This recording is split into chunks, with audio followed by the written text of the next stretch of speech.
Hola, buenas noches. Yo soy Marisa Moyano, de Argentina,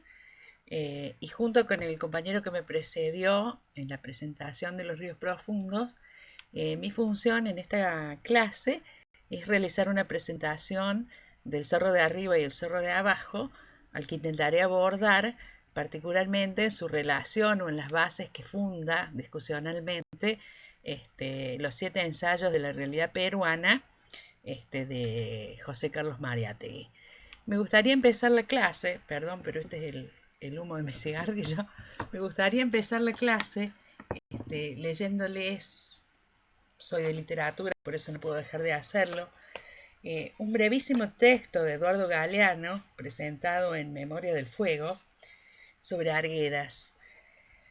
1969, Lima. Arguedas se parte el cráneo de un balazo. Su historia es la historia del Perú, y enfermo de Perú se mata. Hijo de blancos, José María Arguedas había sido criado por los indios. Habló quechua durante toda su infancia. A los 17 años fue arrancado de la sierra y arrojado a la costa. Salió de los pueblitos comuneros para entrar en las ciudades propietarias. Aprendió la lengua de los vencedores y en ella habló y escribió. Nunca escribió sobre los vencidos, sino desde ellos. Supo decirlos, pero su hazaña fue su maldición. Sentía que todo lo suyo era traición o fracaso, desgarramiento inútil. No podía ser indio, no quería ser blanco, no soportaba ser a la vez el desprecio y el despreciado. Caminó el solitario caminante al borde de ese abismo entre los dos mundos enemigos que le dividían el alma. Muchas avalanchas de angustia le cayeron encima, peores que cualquier alud de lodo y piedras, hasta que fue derribado. ¿Por qué empezar con esto? En particular, me ha costado muchísimo abordar esta novela, eh, una novela que durante mucho tiempo me resistí a leer, en la que no podía pasar sus primeras 3, 4, 5, 10 páginas,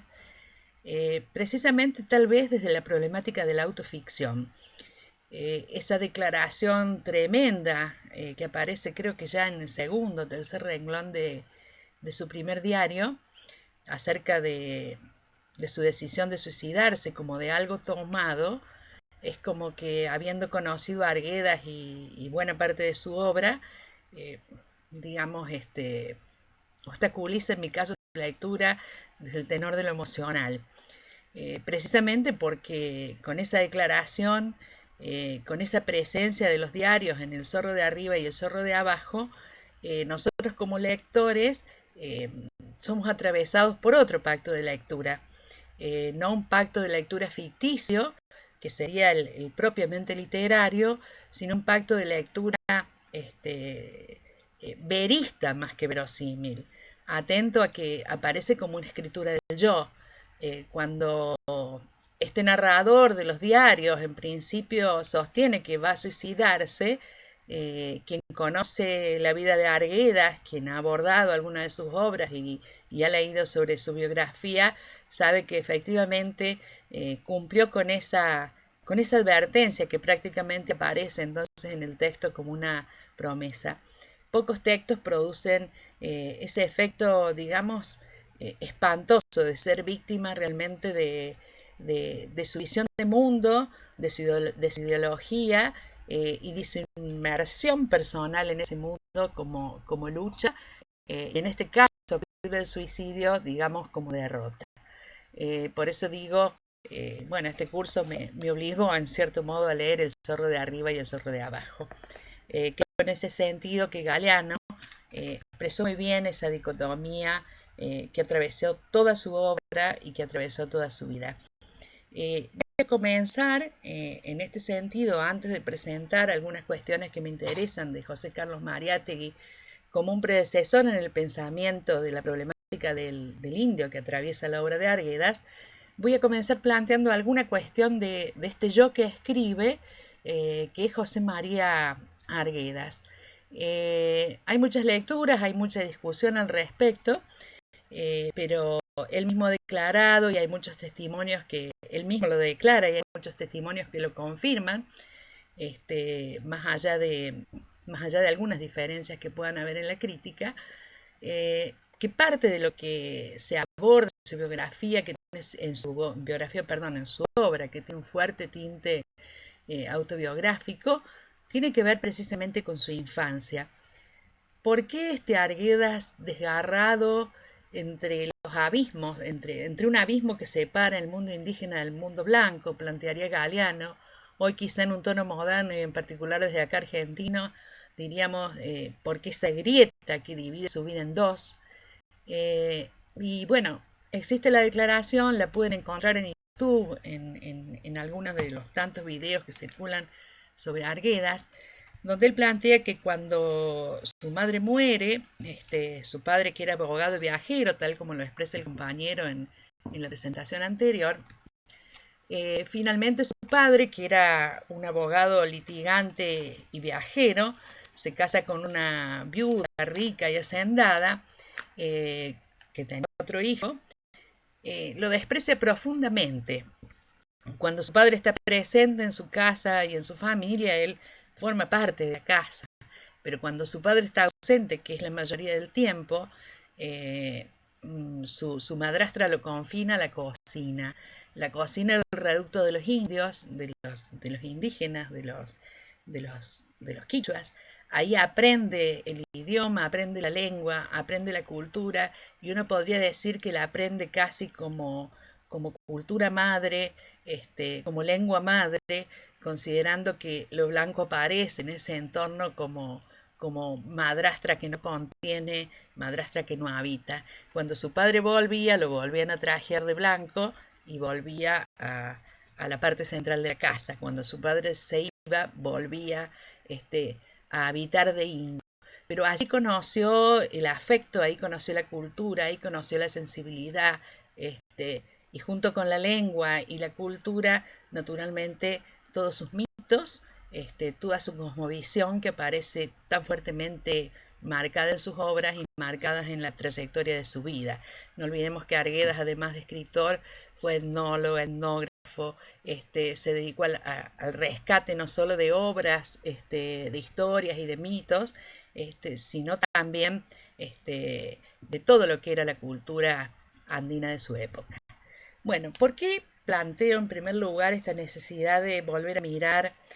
José Carlos Mariátegui como un entorno, además de estas problemáticas del yo?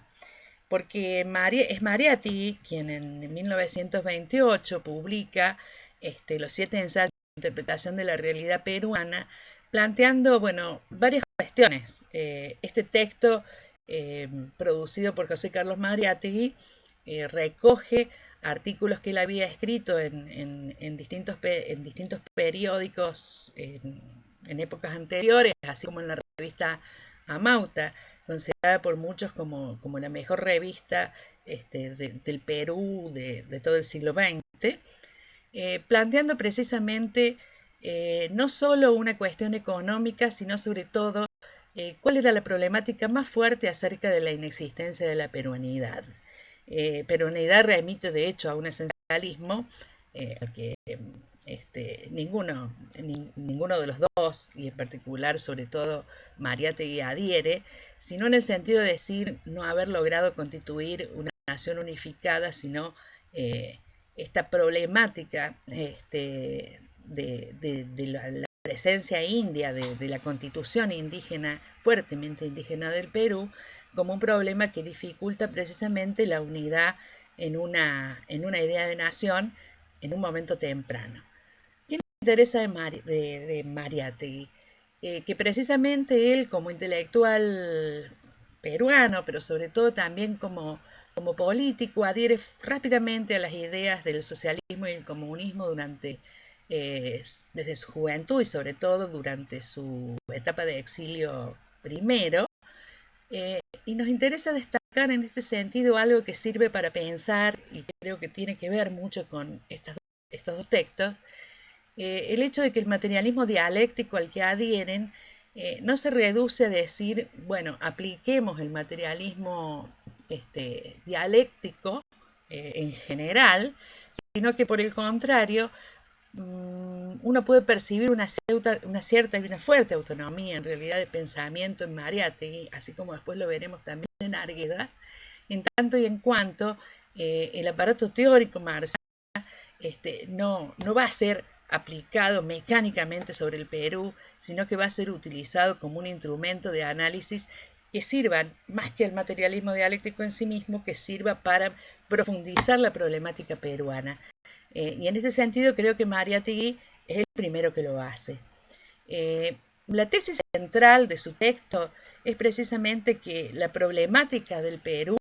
es la problemática del indio, la problemática del indígena. Y la problemática del indígena es la problemática de la tierra. Esto dicho así parece simple, pero bueno, Mariátegui ahonda bastante más en la cuestión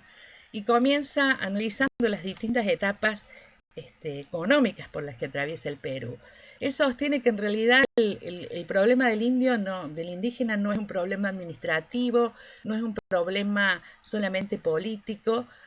sino que en realidad es un problema social, mejor dicho, un problema económico que determina un problema social y un problema político en el caso del Perú. ¿Por qué un problema económico? Porque precisamente, según lo plantea él, las distintas etapas históricas por las que atraviesa el Perú desde la etapa de la conquista definen precisamente que hasta tanto no se solucione el problema de la tierra, no podrá solucionarse el problema del indígena. ¿Por qué tanto peso? Porque la estructura indígena como constitución social del Perú abarca el 80% de la población en la década del 30 cuando él escribe este fantástico ensayo. Y en ese sentido estamos hablando entonces de la enorme masa de la población peruana y sus diversas dificultades. En ese sentido, él cuando aborda las distintas etapas de la evolución económica del Perú, plantea en primer lugar, naturalmente, una etapa colonial que desarticula profundamente lo que Mariátegui interpretaba como un sistema comunista, o por lo menos el sistema socialista del sistema incaico, en términos de reivindicar como cosmovisión que se traducía en un sistema productivo la importancia del colectivismo como sistema de producción y la reciprocidad que articulaba precisamente economía y cultura en la vida indígena. ¿Qué es lo que plantea? Plantea que la etapa de la conquista en principio rompe completamente con ese mundo, lo desarticula. Bueno, yo en particular me puse a pensar en otro de nuestros grandes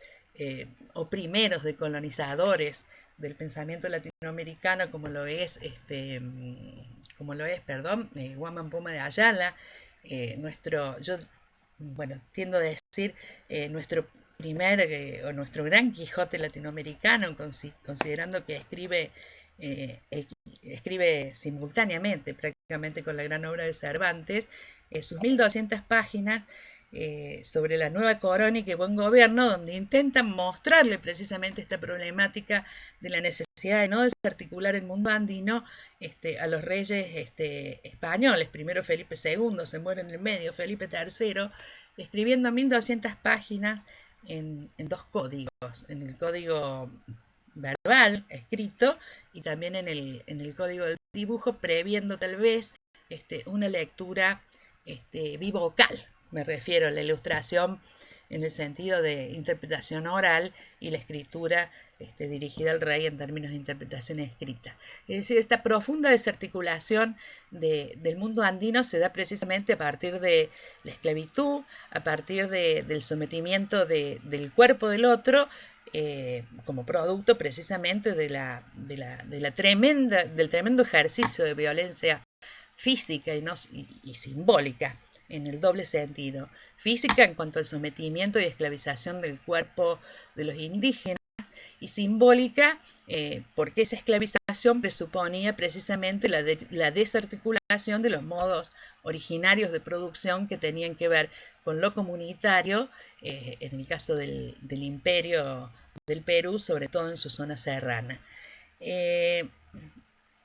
Junto con esto, lo que va a plantear como etapa sucesiva es la reflexión que Mariátegui realiza sobre las revoluciones. Y va a plantear que la revolución independentista, en particular en el caso del Perú, no vino a solucionar el problema indígena, sino en todo caso incluso a profundizarlo, precisamente porque fue,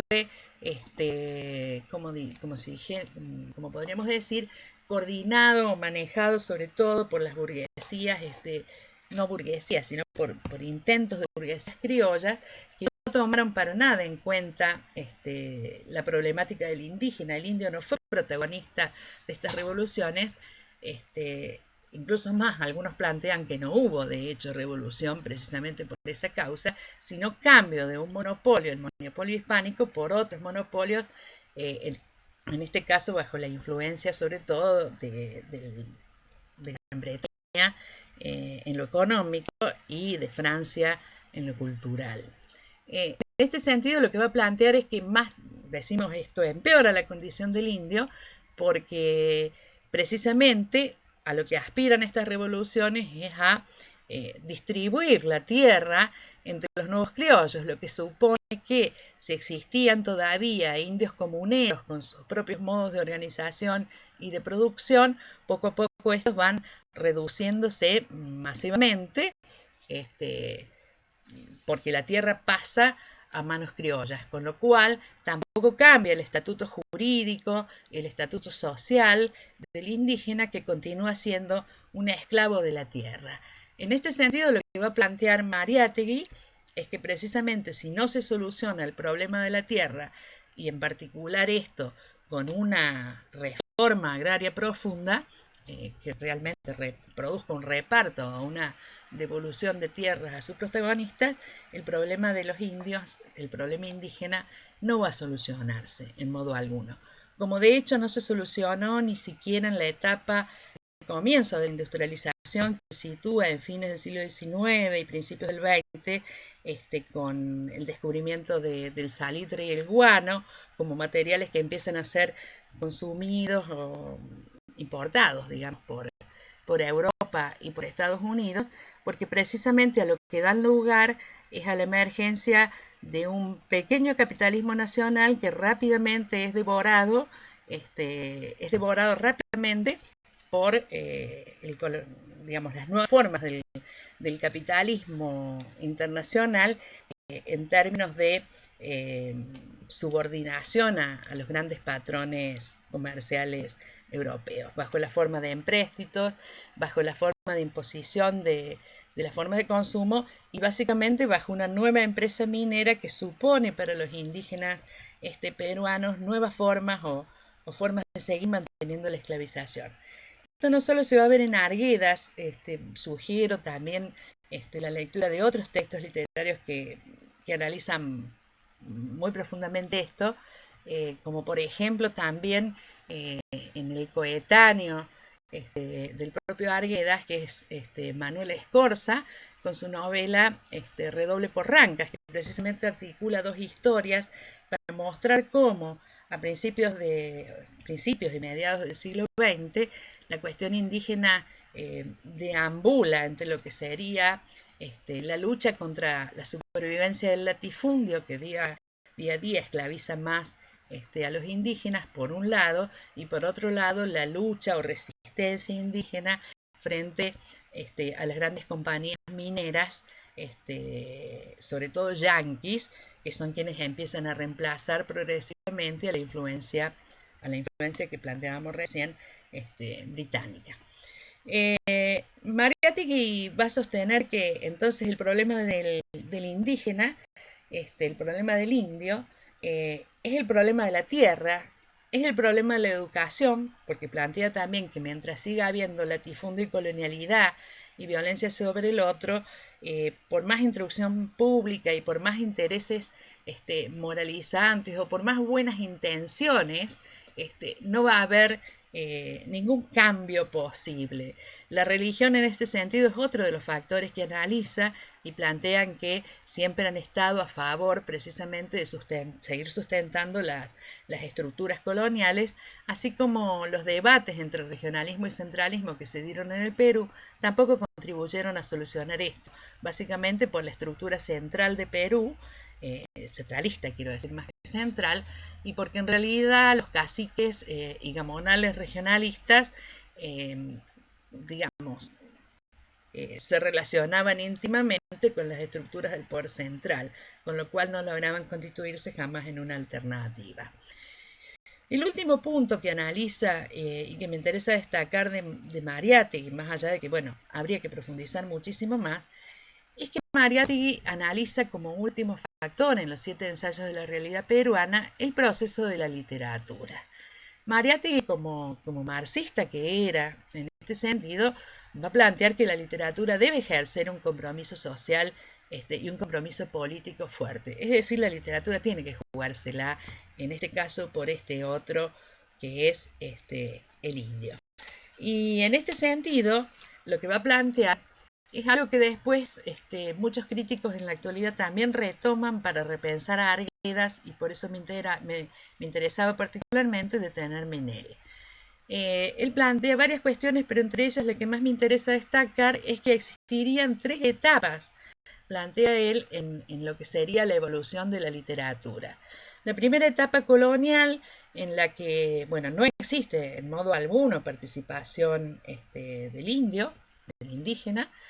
sino que es una etapa dominada por la literatura colonial peninsular, digamos, que continúa y reproduce los modelos eurocéntricos heredados e impuestos por la colonización y la conquista. En la etapa en que el propio Mariátegui escribe, es una etapa dominada por el indigenismo, y ha estado ya dominada por el indigenismo. Un indigenismo que busca al indio como tema o como excusa para plantear reivindicaciones sociales. Estoy pensando, no se me ocurre en este momento una novela peruana de la época, pero sí un ecuatoriano, cuando uno piensa en las grandes regiones las entiende estéticamente del mismo modo, cuando piensa en términos de geocultura. Estoy pensando en novelas como por ejemplo Huasipungo, del ecuatoriano Jorge Icaza, como modelo, digamos, de este indigenismo. Este indigenismo toma al indio como tema y lo que plantea es un rescate en términos de un rescate moral, pero es siempre un acercamiento exterior a ese otro, nunca un acercamiento a su cultura o un reconocimiento de esa cultura. El letrado latinoamericano es un letrado que tributa en realidad estéticamente su reconocimiento a lo que serían los modelos literarios o estéticos europeos, en este caso el realismo burgués. Desde ese realismo, desde ese positivismo es imposible mirar, evaluar, reconocer la cultura del otro y digamos, supone un acercamiento artificial, es decir, la construcción de un indio y de una lengua un tanto utópica y desarticulada de su profunda raíz cultural, porque lo que se plantea en realidad es la reivindicación o la construcción de un nuevo sujeto revolucionario, pero en este caso no es el indio, sino que en todo caso es el mestizo y sobre todo el mestizo habitante de las ciudades en que se confía en esto. Frente a esto, Mariátegui sostiene que este indigenismo no sirve porque es necesario precisamente la construcción de un indigenismo distinto que se articule profundamente en esta cultura del otro indígena, por un lado, y por otro lado, en la que el indio deje de ser un tema evocado o convocado para pasar a ser precisamente no solo un protagonista temático, sino un protagonista de las acciones revolucionarias en torno de sus propias reivindicaciones. Es decir, la emergencia de la voz indígena. Y en eso Arguedas va a jugar un rol fundamental.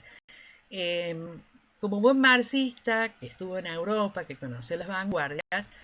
Mariátegui considera que la etapa que él transita alrededor de 1930 está dominada todavía por la emergencia de las vanguardias que van penetrar vanguardias estéticas europeas que van penetrando por las ciudades. Pero él augura, en realidad, que de esas vanguardias y del reconocimiento fuerte del rol que juega el indígena peruano, aparecerá como una síntesis futura y la posibilidad precisamente de la emergencia de su propia voz. Parte de esto es lo que otros críticos, como por ejemplo Ángel Rama, va a plantear a partir de su teoría de la transculturación, va a plantear que a esta actividad, que a este hecho de profunda renovación, la va a realizar José María Arguedas. Y pone como ejemplo Los ríos profundos, obra en la que no me voy a detener precisamente porque ya ha sido analizada bastante por mi propio compañero. ¿Qué se plantea en términos de transculturación? Prácticamente lo mismo. Lo mismo en el sentido de que el indigenismo, en esto de decir resistir la originalidad frente a Europa, hablando temáticamente del indio, va a llevar a la muerte de esta corriente, llevaría, digamos, a la muerte de esta corriente frente al impacto de las nuevas vanguardias modernizadoras. Frente a ese dilema, los intelectuales de la época, en particular José María Arguedas y Juan Rulfo, por eso también uno destaca a veces la amistad y el autorreconocimiento entre ambos, se plantean precisamente la necesidad de revisar en profundidad, en una especie de proceso de endoculturación, lo que estaba ingresando desde afuera, y la propia tradición, pero una tradición más larga, que es indigenismo meramente temático que aparecía, donde no aparecía ni la voz ni la cultura precisamente de los indígenas peruanos. Y en ese proceso profundo de revisión descubren que muchas de las formas de las vanguardias europeas estaban ocupadas en el terreno latinoamericano por literaturas, en todo caso, no reconocidas por el canon eurocéntrico, pero por la oralidad y por las profundas tradiciones que fueron superviviendo a lo largo de los 4 siglos en ese momento, ya hoy uno tiende a hablar de más de 5 siglos, de los 4 siglos de la conquista en adelante. Y en ese sentido plantean, por ejemplo, que debe haber una confianza en la lengua americana propia, el reconocimiento de la oralidad como ese discurrir de las comadres pueblerinas, en el caso de México de Rulfo, o el discurrir precisamente de los mitos y de las literaturas y los relatos andinos en el caso del Perú. Esto produce, digamos, la posibilidad de que emerja la voz de este otro, por supuesto a partir de la sensibilidad de escritores que sintieron estas culturas como propias, como es el caso de José María Arguedas. Esto produce procesos de neoculturación que van a dar lugar a nuevas formas literarias. En este caso, esto es posible y en esto estamos arriesgando hipótesis, más allá de que bastante de ellas las sugiere, como dije recién, Ángel Rama. Arriesgamos precisamente que no casualmente es a Arguedas a quien le cabe este rol, por esto que dijimos al comienzo, por esa profunda doble formación, esa profunda doble absorción cultural de sus propias raíces entre lo indígena y lo blanco. Por eso me gustaba lo de Galeano, que me interesaría repetir, no quería no ser indio, no quería ser blanco, en el caso de Arguedas. Esta profunda formación que desde su más tierna infancia recibe en las cocinas, donde recibía no solo la cultura, sino el amor, el cariño y el afecto de los indígenas que lo criaron, de los indios comuneros que trabajaban en la hacienda familiar. Mundo del cual se siente arrojado precisamente cuando su mundo vital empieza a ser la ciudad en su etapa de traslado hacia la costa, hacia Lima, que es donde recibe educación universitaria. La profunda decisión marca fuertemente a Arguedas, tan fuertemente como lo expresa Los ríos profundos, obra que ya habrán escuchado en el video más o menos de qué se trata, que retoma precisamente a partir de un personaje que es Ernesto, que naturalmente uno tiende a interpretar como el alter ego de Arguedas digamos, por las fuertes experiencias que recoge de sus aspectos biográficos.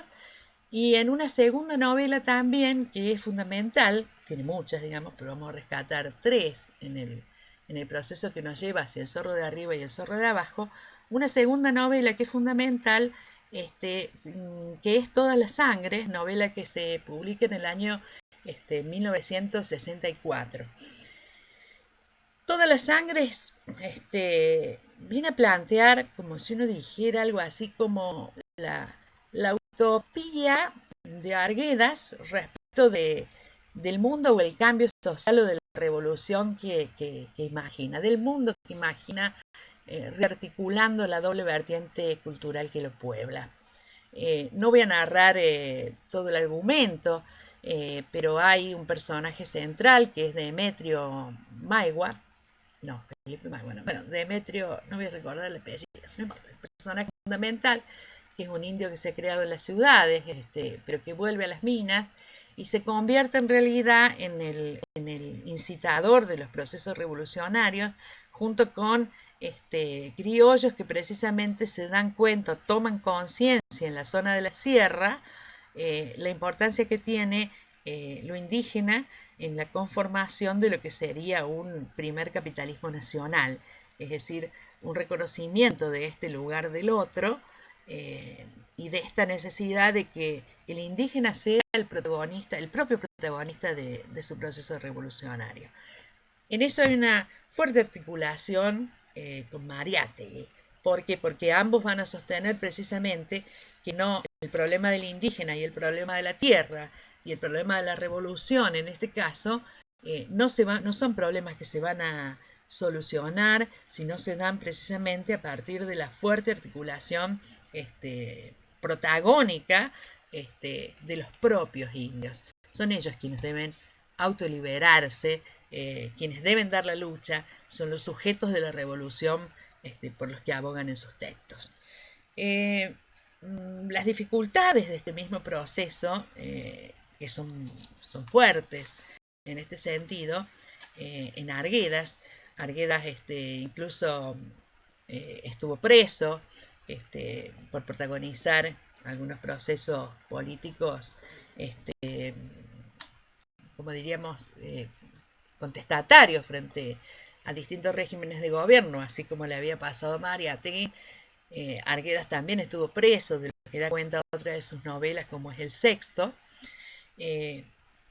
Fíjense cómo seguimos marcando esta presencia de la autoficción, es decir, Arguedas es el representante de este conflicto que él sufre en carne viva entre la necesidad de unir estos dos mundos.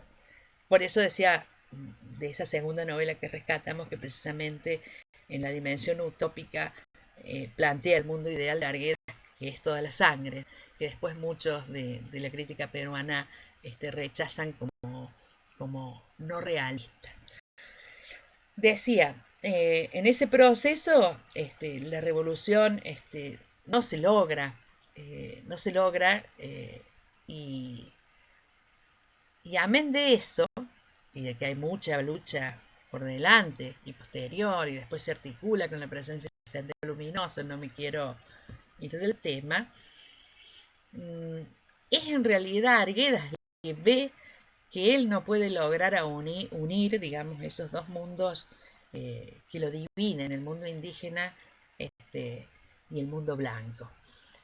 Que no podemos mecánicamente trasladar a la idea de sierra y de costa, digamos, porque en realidad sierra y costa son dos geoculturas en las que se podría articular la problemática indígena, pero propia del indio y no del blanco. El blanco, digamos, siempre es motor de colonialidad, motor de subalternización cultural, motor de violencia y motor de expoliación capitalista, colonialista primero y capitalista después, en todos los procesos históricos de dominación y en las dos geoculturas de la que hablo, la de la costa y la de la sierra. La de la sierra más sumida en las tradiciones, en ese lugar indígena donde en cierto modo conviven o se mantienen con mayor pureza, sobre todo los indios comuneros, que son los indios libres, frente a los indios colonos, que son los encadenados al gamonalismo y al latifundio de la tierra. Y perdí un cachito de hilo. Digo, eso en la sierra, y en la costa a partir del siglo XX, fines del XIX y principios del XX, que empieza un cierto desarrollo industrial, son, digamos, como espacios antagónicos, pero es precisamente también un eje de dominio de lo indígena, en tanto y en cuanto Arguedas se detiene en la costa, en el Zorro de arriba y el Zorro de abajo, precisamente en el puerto de Chimbote, que es el espacio de esta novela, para dar cuenta de lo que la emigración de los serranos, que serían estos indios sometidos antes por la minería y por la conquista, que descienden en busca de nuevas posibilidades, descienden hacia el espacio de la costa buscando salvarse económicamente, no necesariamente produciendo ninguna revolución fuerte. Voy a incursionar en la novela. La novela El zorro de arriba y el zorro de abajo, más allá de lo que dije antes de esta cuestión de esta escritura del yo tan fuerte que me impedía leer la novela, se manifiesta en esta de un modo particular, no solo porque existe un diario o porque José María Arguedas plantee que la función de la escritura en este caso y de lo letrado consista por parte de él en una especie de curación de su propia depresión para ver si puede evitar este suicidio, digo, que advierte como única salida en el comienzo de su novela. Sino también que esta presencia del yo de Arguedas va a formar parte de la estructura del texto. ¿Qué quiero decir con esto? Acá vuelve a aparecer el análisis del proceso literario que anticipaba Mariátegui cuando decía precisamente que no era solo el tema lo que podía plantear una literatura revolucionaria, sino que precisamente una literatura revolucionaria auténticamente protagonizada por los indígenas no solo debía ser de tema indígena, sino sostener la voz y estar articulada en la cultura del otro, en las formas verbales y en las estructuras narrativas que lo expresaban. En ese sentido, esta novela es así. Habría una dicotomía que la crítica plantea. En algunos casos, y tal vez desde las lecturas más simples, El zorro de arriba y el zorro de abajo se plantea como una obra inacabada, desprolija, no culminada precisamente por una profunda depresión en la que se ve sumido Arguedas, esta que hablaba al comienzo, que planteaba que, bueno, al no poder solucionar ese problema vital que lo atraviesa desde su infancia, que es la división de sus dos mundos, hecho que no puede superar, y frente a la cual preanuncia su suicidio, esta profunda crisis hace que no solo prologue anticipando un suicidio, sino que decide incorporar formalmente a toda la estructura de la novela una estructura, digamos, por lo menos una estructura de pluralidad de voces, de la cual no se escinde la voz del autor. ¿Qué quiero decir con esto? La novela está armada en capítulos, pero precedidos desde la primera página de la misma por un diario en el que un narrador que se presenta como el propio Arguedas, es decir, un alter ego del autor, sostiene que, bueno, que está al borde del suicidio y que en este caso la literatura, la función de la escritura, podría en todo caso operar como cura, como catarsis en este propio proceso, bueno, y eso lo lleva a la escritura fuertemente de esta novela que inicia en el año 1967 y que culmina apenas 2 meses, creo, no saqué bien las cuentas, pero calculo que 2 meses antes de proceder a suicidarse. Decía yo recién que la crítica plantea que es una novela inacabada y en todo caso la dificultad que ofrece para leerla residiría en todo caso en que no la terminó, como si dijéramos la imposibilidad de encontrar un argumento, de lograr desarrollarlo acabadamente, de encontrarle un final a su historia, tanto es así que termina en uno de sus diarios diciéndonos, perdón, diciéndonos o anticipándonos cuál va a ser el final de alguno de los personajes sobre los que han versado sus 4 o 5 capítulos. Frente a esa crítica decía que habla de una estructura desilvanada, no terminada, quebrada, etcétera, etcétera, existe otras interpretaciones donde plantean que en realidad la obra es profundamente revolucionaria y eso es lo que no entiende un lector común. Cuando digo un lector común me refiero a un lector de finales, de una literatura lineal, con una historia simple, no desviada de ningún eje, es decir, un lector hembra, se atrevería a decir Macedonio Fernández o incluso Julio Cortázar en su novela Rayuela. Como un heredero de él o Cabrera Infante o muchos otros que en la misma época en que Arguedas estaba centrado en su problemática indígena exploraban otras respuestas estéticas más asociadas a las complejidades de la nueva concepción de realidad y de la exploración de la experimentación plena del lenguaje. En el caso de la nueva novela, una exploración vanguardista, más cosmopolita, más experimental en términos, digamos, de concepción de realidad y no de concepción de realidad político-social.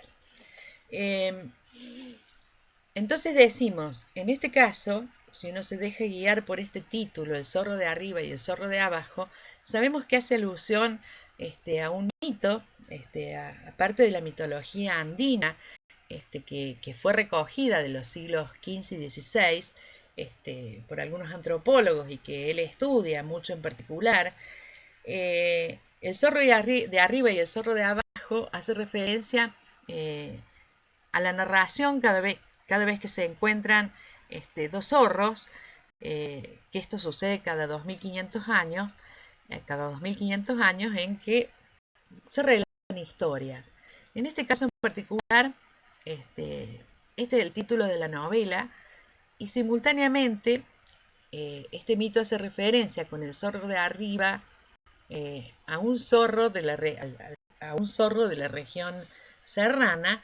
frente al zorro de abajo, que sería el zorro de la región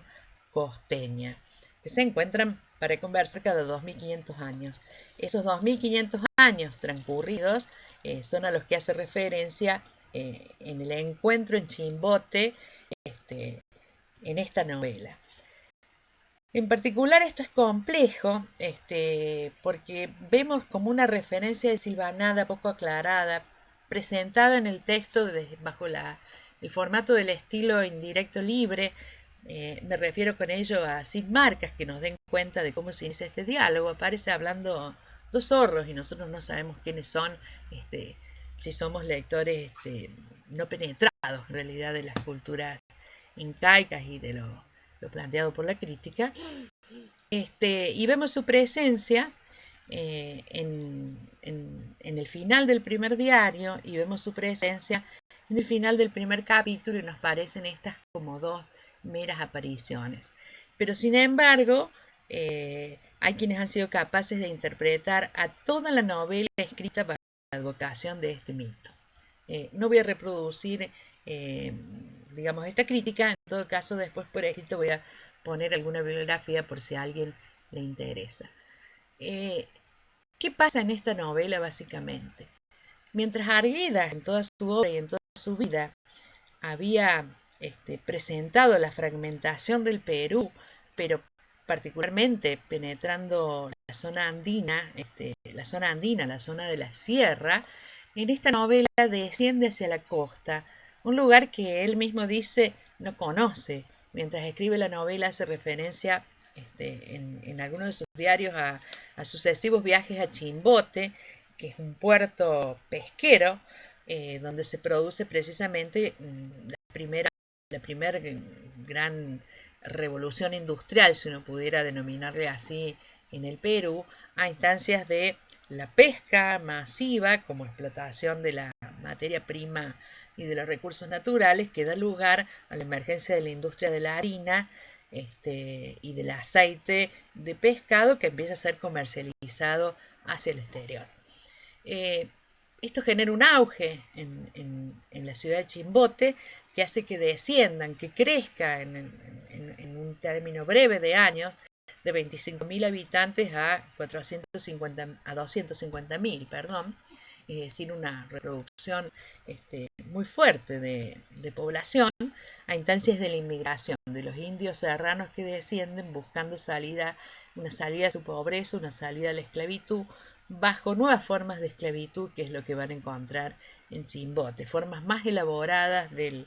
sistema capitalista, que en realidad terminan robando nuevamente sus vidas,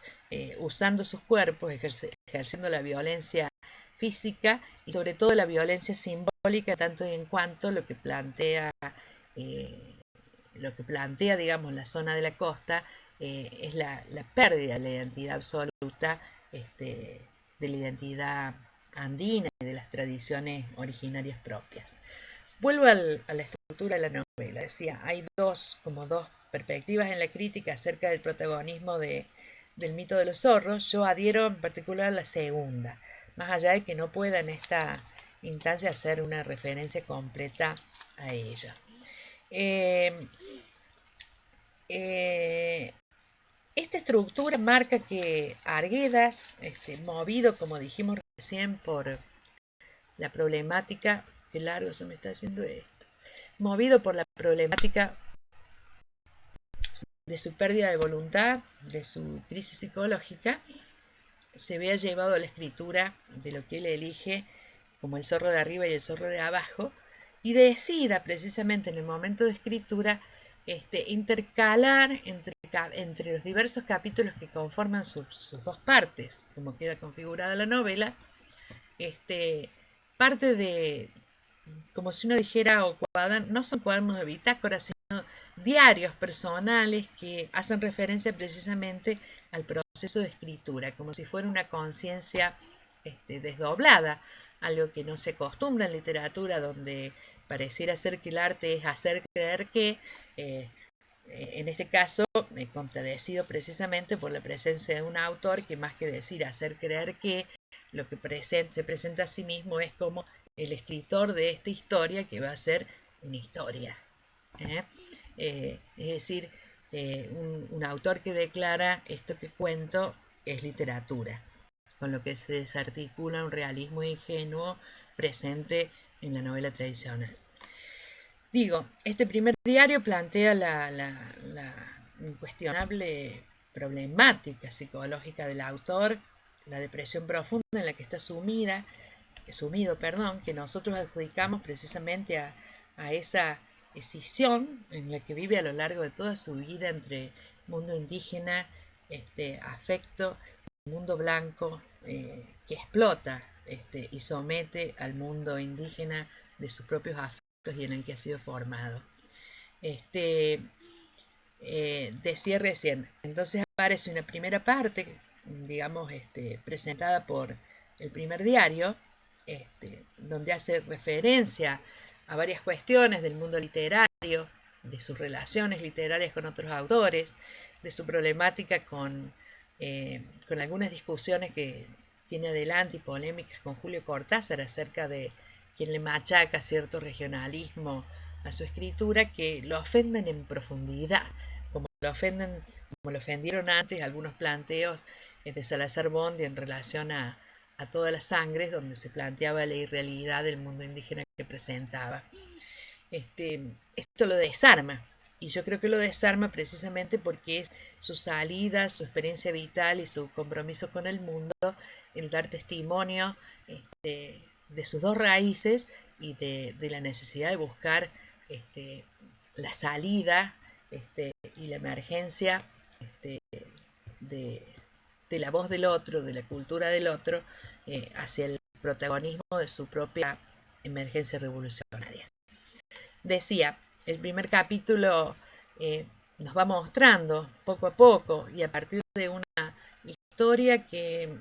digamos, en términos de trama o de argumento, no termina de desenvolverse para el mundo de Occidente como una trama lógica o formal, sino como una especie de presentación de cuadros o de escenas que se desarrollan en Chimbote, articulando distintos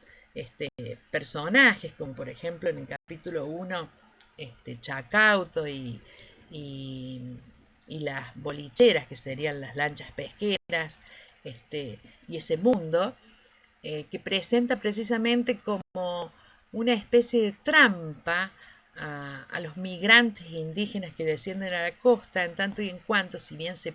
recibe buena paga por la pesca, simultáneamente se desarticula su mundo moral y se lo corrompe. Básicamente esa es la acusación de Arguedas, a partir de presentarle también un daño moral profundo al plantearle dónde gastar ese dinero que logra y que consigue, que es en el alcohol, en el prostíbulo, en la sexualidad. Ahí volvemos a la referencia esta que se plantea siempre en términos de la explotación del hombre por el hombre, de la explotación de la mujer por parte del hombre, a partir del sexo y la venta del cuerpo. Sexo y alcohol como salidas y a su vez como embotamiento y como pérdida del mundo de referencia, digamos, del que viene sumido el hombre serrano. Primera y segunda parte extrañas, en realidad, primer y segundo capítulo, digo, extraños en este sentido, un segundo capítulo en el que aparece precisamente la voz de un loco, que es Moncada, donde precisamente vuelve a plantear la escisión entre sierra y costa, a partir de la división de del cementerio entre las clases pudientes y la emigración, de la necesidad, digamos, de que los costeños, de que los serranos emigren a sus propios muertos hacia cementerios para pobres. Este loco, que en realidad parece el más cuerdo, parece un predicador, parece un zorro que narra y acompaña el proceso de pérdida cultural, contándonoslo a nosotros como lectores o a sus otros zorros con los que dialoga, en este caso en otro de sus capítulos de la segunda parte. Permanentemente la novela es interrumpida por una cuestión digresiva, como son las vueltas a una segunda etapa de otro día, o la segunda incursión de otros de los diarios, donde vuelve a aparecer Arguedas como narrador, hablando del proceso de escritura, de las dificultades que se le plantean para continuar con esta obra, y el intento a su vez de recuperar parte, a partir de algunas analepsis hacia el mundo de la infancia, la necesidad de recuperar precisamente el mundo indígena y la educación inicial y el animismo de la naturaleza, parte de esta moral que parece tan perdida en el mundo de la costa.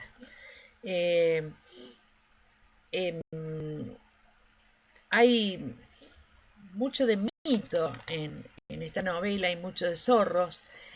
mucha presentación de las distintas barriadas que van poblando Chimbote,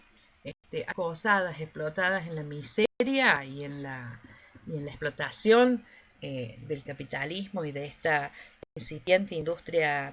pesquera, harinera y aceitera, que va a dar lugar a la emergencia de un primer capitalismo nacional, que necesita precisamente no de hombres, sino de brazos, no de personas, sino de cuerpos, que se sometan a la estructura y permitan precisamente el proceso de acumulación originaria de esa incipiente burguesía nacional que comienza a desarrollarse en el Perú. Los procesos de explotación se ven en las formas de vida que están planteadas, e incluso la fragmentación social se da hasta en el prostíbulo. Me detengo en ese porque es muy fuerte. Está en el capítulo 1 y uno ve que vuelven de la lancha y de la lancha pesquera en un día de pesca, en realidad van a gastar su dinero en los prostíbulos. Los prostíbulos son 3 y están estratificados socialmente en función del tipo de prostituta que la habita y en función del dinero que se va a pagar por ellas. Entonces está el prostíbulo rosado, el prostíbulo blanco, y los corrales, que sería la zona precisamente donde quienes ejercen la prostitución son las mestizas y las propias indígenas que han emigrado digamos, a Chimbote. Decía, entonces aparece un mundo moral que se pierde precisamente por esta explotación, por este aletargamiento y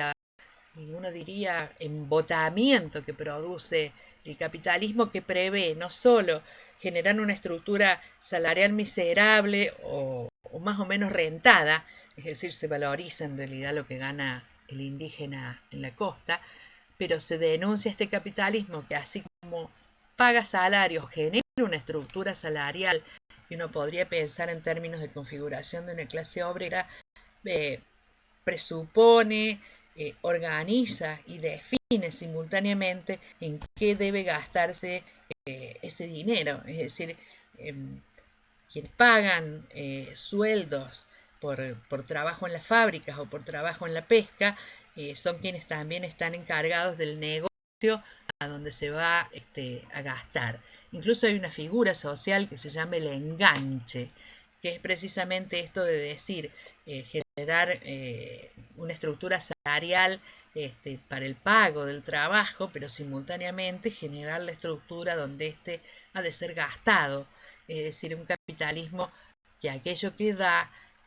lo vuelve a consumir con creces como estructura de ganancia. Y un capitalismo que en última instancia termina no dando nada, en tanto explota la fuerza del otro, supuestamente la paga y simultáneamente devora la ganancia. Entonces el proceso de acumulación originaria solo alcanza a esa burguesía dominante que empieza a configurarse en Chimbote, como ejemplo, como metáfora de lo que ocurre a mediados del siglo XX, en los años 60, casi contemporáneos a la escritura de la novela. Bueno, aparece un friso social en el texto de todos estos personajes migrantes y también por ausencia, en todo caso, la representación de la patronal capitalista que domina, genera estructura industrial, como es el caso de a quien se denomina Brache en la novela, que hace referencia a un primer industrial, precisamente generador del capitalismo, desde varias alusiones, desde varias alusiones que se presentan en el texto como de existencia extratextual. Hay además una presencia que no se olvida en relación a sus otras novelas, que es la recuperación, que algunos hablan precisamente de que en realidad esta es obra del mito de los zorros, que se realiza o se configura en algunos personajes. Está la presencia de la música y de la danza como ese espacio comunitario que devuelve a la raíz indígena, al mito, a la idea de lo comunitario, a la idea de lo sagrado, a la idea de la danza, al son de la naturaleza, y de la, digamos, de la música ancestral. Algunos autores, como decía recién, plantean que en realidad son los zorros los que danzan y son los zorros los que bailan, por lo tanto son los zorros que en una estructura que retoma las mitologías transmitidas por la oralidad, que vuelven a ser incorporadas en el texto a partir de lo letrado que hace Arguedas en su incorporación. Esto no podía sino dar como resultado una estructura sumamente compleja en el terreno de lo simbólico, que vuelve a eludir, no digamos a una hermenéutica simbólica o etnográfica y antropológica que se aleja de las estructuras sociales, sino que confluye con la misma interpretación. Bueno, finalmente, estas dos partes y la presencia de tres diarios en estas partes finaliza con un cuarto diario donde aparece en realidad nuevamente el autor ya diciendo o anunciando o preanunciando el final de la novela. Es decir, dedica un apartado de decir cuál será el final de las distintas historias que aparecen, historias o personajes en todo caso, hilvanados en la novela, débilmente hilvanados en términos estructurales en la novela, que ha hecho prefigurar a algunos que la novela está desarticulada estructuralmente y que nosotros preferimos decir que en realidad la novela presenta un mundo complejo como compleja es la realidad. La realidad no es lineal, la realidad es múltiple, la realidad es simultánea y por lo tanto la explotación, la organización del mundo capitalista también se plantea en simultaneidad para los distintos actores que lo sufren y para las distintas clases sociales. La novela es bellísima, el autor nos deja pensando en todos los términos y en la necesidad, digamos, básicamente de producir la revolución, que es la apuesta hegeliana y simultáneamente yo creo que la derrota, que después en todo caso van a intentar realizar otros autores como dije recién, Manuel Escorza, en Redoble por Rancas, a partir de la Cerro Pasco Corporation, y la lucha contra el latifundismo, que se plantea ya en otros términos, incipientemente en términos de resistencia y de lucha armada, como va a ser la novela de los 70 y la realidad misma de los 70, los 80 y, bueno, hasta los desgraciados 90 y la actualidad peruana. Ha sido muy compleja, muy larga y creo que no da para más.